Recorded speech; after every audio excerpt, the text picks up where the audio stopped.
સુરેન્દ્રનગર જિલ્લામાં પાણીની સમસ્યાને લઈ અને વિરોધ કરવામાં આવ્યો છે। સુરેન્દ્રનગરના લીંબડી વઢવાણ નેશનલ હાઈવે ઉપર ગ્રામજનોએ ચક્કાજામ કર્યો છે। સમલા ગ્રામના જે ગ્રામજનો છે તેણે પાણી મુદ્દે રોષ વ્યક્ત કરી હાઈવે ઉપર ચક્કાજામ કર્યો છે। ગ્રામજનોએ હાઈવે ઉપર હલ્લાબોલ કરતા બંને બાજુ વાહનોની લાંબી કતારો જોવા મળી છે। ગ્રામજનોનો આરોપ છે કે 2200ની વસ્તી ધરાવતા ગામમાં પીવાના પાણીની સમસ્યા છે। અનેકવાર રજૂઆત છતાં પ્રશાસન તરફથી કોઈ ઉકેલ લાવવામાં નથી આવ્યો।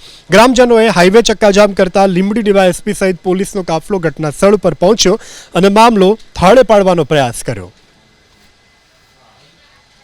તો દ્રશ્યોમાં જોઈ શકાય છે સુરેન્દ્રનગરના આ દ્રશ્યો છે કે જ્યાં પાણી ન મળતા સ્થાનિકો વિફર્યા અને રોડ ઉપર ચક્કાજામ કર્યું। ચક્કાજામને લઈ બંને તરફ ટ્રાફિક જામ થયો। ત્યારબાદ પોલીસનો કાફલો ઘટના સ્થળ ઉપર દોડી આવ્યો। ગ્રામજનો અને મહિલાઓને સમજાવવાનો પ્રયાસ કર્યો અને અંતે મામલો થાળે પડ્યો।